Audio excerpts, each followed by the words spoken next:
स्वतंत्रता संग्राम सेनानी भवन में तहरीक कारवाने इत्तेहाद और युवा जन क्रांति पार्टी के तत्वावधान में 58वें शहीदी दिवस और शहीद सम्मान समारोह का आयोजन किया गया। प्रोग्राम का आगाज ख्याल मुरादाबादी ने नाते पाक पेश करके किया। इसके बाद परमवीर चक्र विजेता शहीद वीर अब्दुल हमीद के चित्र पर गुलपोशी की गई। इस दौरान मुख्य अतिथि वीर अब्दुल हमीद के पोते जमील आलम का फूल मालाओं से स्वागत हुआ।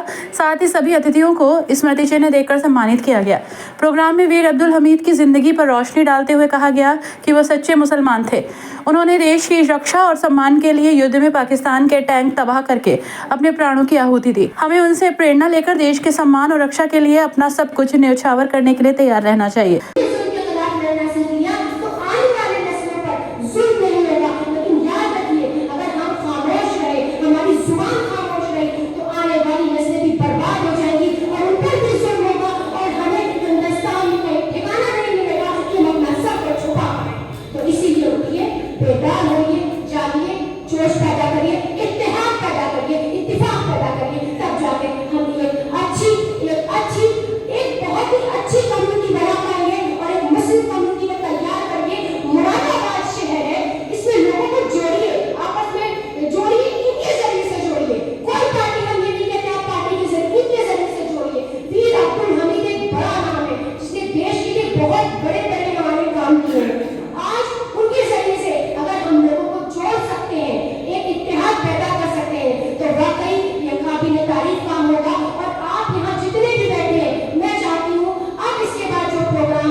कार्यक्रम में मुख्य रूप से इस्माइल बाटलीवाला, नसीर इदरीसी, सैयद उज़मा परवीन, मौलाना उमर फारूक, सलीम अख्तर, जिशान हैदर मलिक, यूसुफ सैफी, डॉक्टर अफजल मंसूरी, इकवाद नबी इदरीसी, वसी अहमद, फिरोज खान, मुमताज आलम, अख्तर अली सैफी समेत बड़ी संख्या में गणमान्य लोग मौजूद थे। कार्यक्रम की अध्यक्षता इस्माइल बाटलीवाला ने और संचालन नसीम इदरीसी ने किया।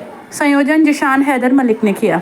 मुझे बहुत अच्छा लगा कि आज एक शहीदों को याद किया जा रहा है और इस मौके पे तमाम जो मुरादाबाद के लोग हैं उनको मैं धन्यवाद दूंगा कि और जिशान मलिक साहब को मैं धन्यवाद दूंगा, यहाँ के टीम के लोगों को धन्यवाद दूंगा कि आज इस तरीके के जो चीज़ें अगर शहादत को याद किया जा रहा है तो ये बहुत बड़ा काम है।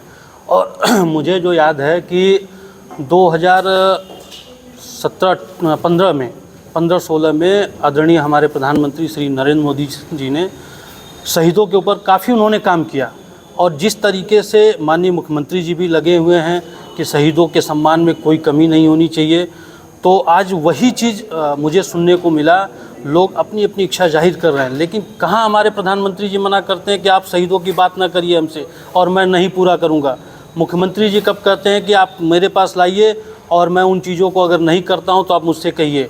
हाँ, अगर कहीं देश की बात है, जब कुछ अगर किसी शहीद के बारे में कुछ भी आता है तो उसको बहुत गंभीरता से हमारे प्रधानमंत्री जी और मुख्यमंत्री जी लेते हैं।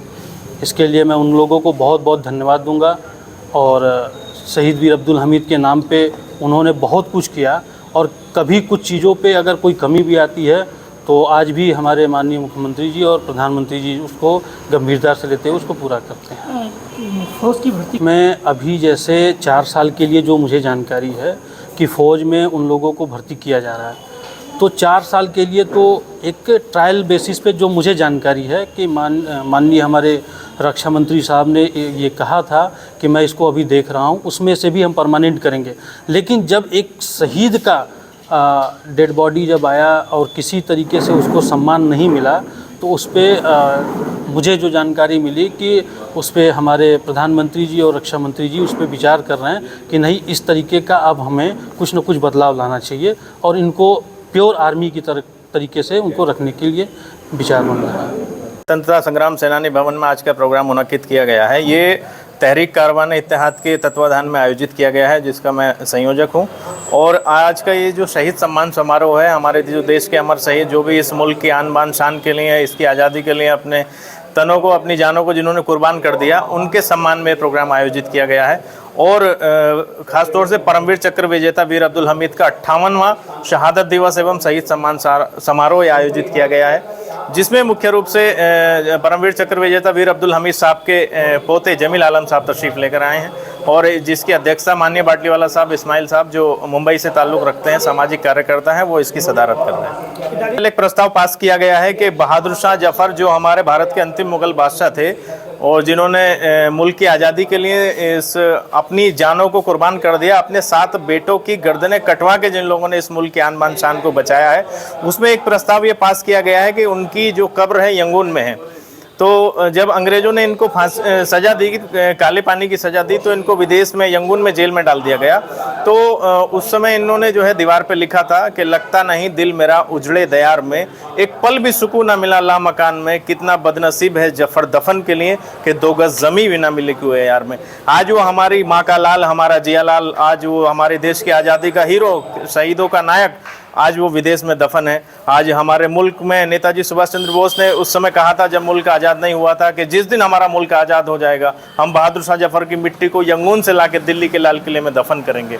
उनको तो समय नहीं मिल पाया, लेकिन आज हम लोगों ने एक प्रस्ताव पास किया, हमने आज एक अहद किया है कि हम दिल्ली में जो खाली कब्र उनकी बहादुर शाह जफर की पड़ी हुई है, उसमें बहादुर शाह जफर की मिट्टी को, उनकी कब्र की 1 किलो मिट्टी को यंगून से लाके उस खाली कब्र में दफन करेंगे। एक तो ये अहद किया गया है। दूसरा, हम लोगों ने ये कहा है कि जो हमारे जो अल्पसंख्यक और जो मुस्लिम समाज की जो खास तौर से जो भी सामाजिक या आर्थिक या राजनीतिक जो भी मुद्दे हैं, उन पे बातचीत करने के लिए सरकारों से, केंद्र की और प्रदेश की सरकारों से एक पैनल गठित होना चाहिए। दरअसल होता क्या है, हमारे जो लीडरान है, सामाजिक लीडरान है या राजनीतिक लीडरान है, वो इतना करते हैं कि मंच पे चढ़ जाते हैं और वक्त के प्रधानमंत्री और मुख्यमंत्री की जो उनकी तमाम बुराइयां करते हैं। मैं ये कहना चाहता हूं कि बुराइयों को जिस तरह आप बताते हैं, उनकी अच्छाइयों को भी बताया जाए। तो उनसे डायलॉग करने के लिए, उनसे संवाद के लिए एक माहौल तैयार करना चाहिए, उसके लिए एक स्पेशल टीम गठित होनी चाहिए।